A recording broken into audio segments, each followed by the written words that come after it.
Hello and welcome back to another episode of The Final Whistle. I'm Jude Binkley here with my co-host Aria, Damavandi. So we're back to talk to you about some more sports history, news, and the latest from sports in general. Yeah, so we're now still deep in the first round of the NBA playoffs, and we've had a couple series decided, but we're really getting into the thick of things. A couple more series probably going to be decided even tonight.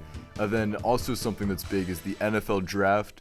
That'll be starting this Thursday through the rest of the weekend. We're going to be talking about the top 10 picks, who we think is going to go first overall, and maybe some other potential controversies or picks. Once again, this is The Final Whistle. We're now available on Spotify, iTunes, SoundCloud, and, of course, the KBEV website. So let's get into the NBA playoffs. Yeah, so the playoffs have been nothing but pretty amusing and pretty entertaining for the most part. Last night, in general, that was one of my favorite playoff games where Donovan Mitchell went off and carried the team along with Jay Crowder to help them win their first game and avoid the sweep against the Rockets. What do you think about that? Yeah, so like you said, this playoffs this year has been pretty amusing, even though ratings are actually down, which is kind of surprising. Yeah. But we've had some good games. Like you said, Utah last night had an incredible performance. That was all Donovan Mitchell. Very entertaining. I think he's going to be an incredible player as he continues to develop his athleticism. And then even we had the biggest playoff comeback in history with the Clippers, that you hate so much, that are probably going to get eliminated tomorrow. Yeah. Like I said, I don't think Utah and the Clippers, they're both down 3-1 right now in their series. I don't think they're going to advance out of the first round, but we've still gotten some entertaining games from them. I think it's good for the teams to give them a little bit more rest. Like I think the Warriors are going to win tomorrow night's their game. And then the Jazz play also tomorrow night. It gives them a little bit more like an expansion to the series, so they're both ready for. I think it's gonna be Golden State Rockets, as many other people think. I don't think there's gonna be a comeback in the works, but even for teams like that, just having a good performance in the playoff, that might even be a draw for potential free agents. Just seeing a team do well, and because players always want to go to a team that competes. Like we were talking about before the show started, Paul George, how he said that he wanted to go to a contender. He went to Oklahoma City, and now they're probably going to be out in the same round as the Pacers, which I thought was amusing coming from an Indy fan. I really wanted Trailblazers to sweep them. They got to win, so. Because I didn't not like how Paul George went to the Thunder instead of the Lakers, because how he felt that Thunder had more playoff championship potential. So he went there and not looking good for him. They're going to be gone in 5. They're gone. So let's talk real quick about the first two series that have been decided. They were both sweeps in the Eastern Conference. We had, I guess, first the 4-5 matchup. Boston swept the Indiana Pacers. Your team.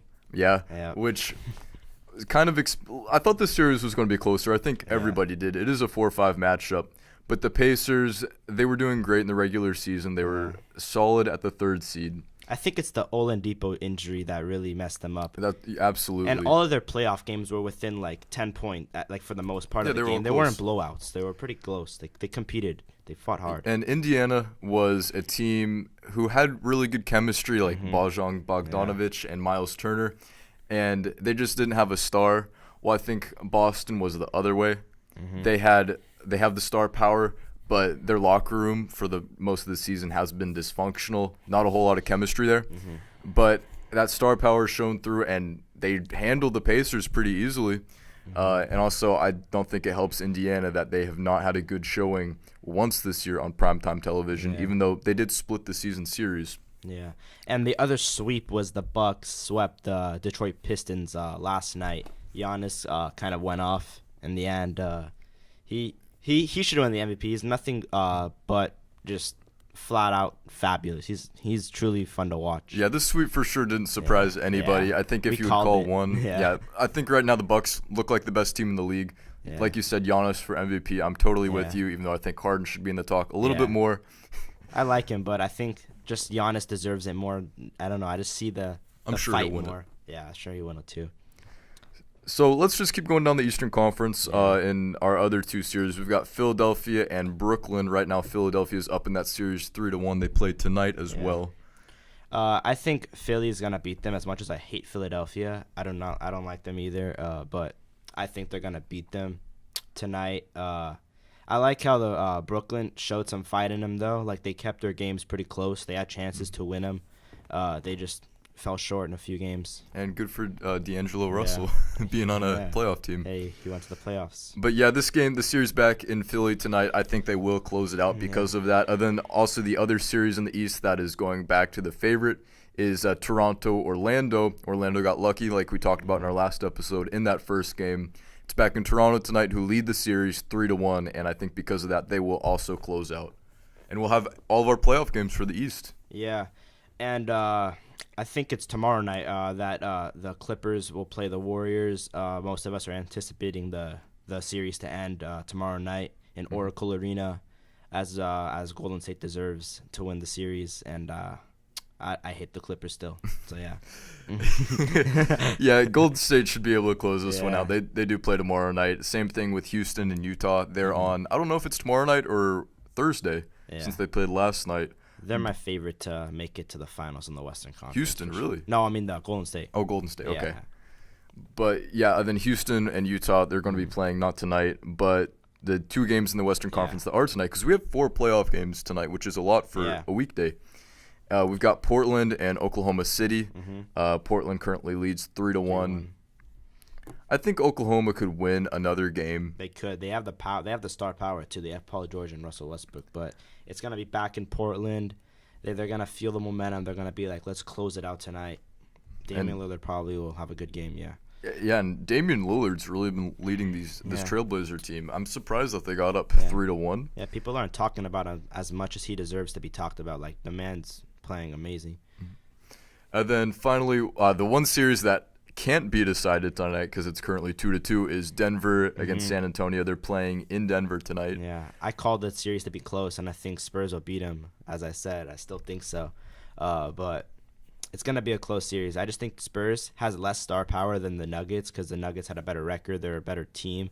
But I think Spurs has the experience. They have the coach. They have the fun overall. They have that experience of playoff. They have the playoff experience team. Yeah. And we talked about this once again in our last episode. But yeah, I'm totally on the same page as you. Even though this would be seen as somewhat of an upset because it is a 2 against a 7, I also see San Antonio coming out of the series. Because they have, just like I said, experience. Like you said, experience across the board. They've got the superior coaching, and because of that, I think especially in these longer playoff series, because this one's going to go to 7, probably 7. Probably 7. Yeah. I think because of that, especially that veteran factor is multiplied or increases, and because of that, I think San Antonio will stick it out, like you said. Yeah. So we can shift gears onto the NFL draft. Cardinals have the first pick, as most of you know. A lot of talk about Kyler Murray maybe go to the Cardinals. What are we going to do with Rosen? What do you feel about all that? Well, first of all, it's very outspoken that the new Cardinals coach, Cliff Kingsbury, is in love with Kyler Murray. Yeah. And I think because of that, most draft projections have him to go number 1. He's got the it factor. He's not the biggest quarterback, similar to Baker. Yeah, he's a little shorter. But I think I was never super high on Rosen. And I know a lot of people here at this school are, being, a lot of UCLA fans. But he's just been such a disappointment. I understand if they want to keep him and see almost who could win that quarterback battle. But I truly think that Kyler Murray, what he can do on both ends of the ball, it's truly impressive. And because of that, I do see him going number 1. I liked Rosen, too, a little bit. I liked some of his highlights. And people forget about, how Jared Goff was in his first year. He wasn't the best either, and people were like, trade him. He was a bust. I don't know if that's the same case for Rosen, though.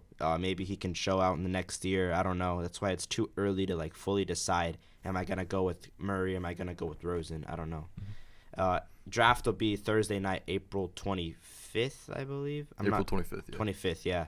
So you can tune in to watch that. And then just a few more notes I have about this draft. It is super defensive heavy this year. Yeah. We're looking the next few picks. We've got 49ers, Jets, and Oakland. And we have some incredible players on the board. Nick Bosa, probably the number 1 in this draft class. I like him. I could see him very much going to San Francisco. If not, then it'll be Keenan Williams, another incredible defensive player. We've also got Josh Allen, not the Buffalo one. Not the quarterback. But the edge rusher. Yeah. Incredibly talented. We've got all of these. I said, it's a very heavy defensive class this year. There's also a few offensive linemen up there, too. I think I want my team to take an offensive lineman because we lost 2 offensive linemen for the Rams. I'm speaking, or defensive linemen either. We just need some linemen because a lot of our old vets on the offensive line were retired or got traded. So then one more thing I want to bring up. Looking at the 7th pick in this draft, it's the New York Giants, who are in desperate need of a quarterback right now. Yeah. Do you think they might trade that pick for Rosen, or do you think they'll go for one of the draft options? I heard talk about Dwayne Haskins going to the Giants. That's when a lot of people projected him going to the Giants. But now there's some talk about Rosen going to the Giants. I'm not too sure about that. I think Haskins would be a better fit, though, just for their offense a little bit, just because he's younger a little bit, I think. I'm not too sure. And he has a little bit more arm strength and more arm power, and that's why I think he's going to go there. But Rosen would also be a good fit. I like him a little bit. And if I'm the Giants front office right now, I am all eyes on Dwayne Haskins coming from Ohio State. He broke so many Big Ten records. He broke all of those Drew Brees records from starting a year. And he fits into that system really well. He's the quarterback you want behind Eli Manning since he is going to be retiring pretty soon. Yeah. And because of that, I think just Haskins, such an incredible passer, setting records, Rose Bowl champion, everything he did with the Buckeyes. I think he's right now the number one quarterback for that system. And because of that, the Giants would be stupid not to take him number 7, or they have some later picks in the draft too, just depending on if they can potentially trade picks. But yeah, like I said, I'm not high on Rosen. That's just a personal thing. I think he looks scared sometimes. He's scared in the pocket. He also, you could make the argument his offensive line was really bad last season. It was not the best. It was rated tied one of the worst offensive line. I think it was the worst. Yeah. So, any last thoughts on the draft? I'm just saying, Giants Thursday night. If they don't take Dwayne Haskins, you're gonna be hearing some words from me on our next episode next week when we'll be recapping this as well as the rest of this first round of the NBA playoffs. Yeah. So that'll wrap up the episode of the Final Whistle today. Me and Jude will see you next week with some new recap on the draft, more playoff mayhem. We'll see you next time.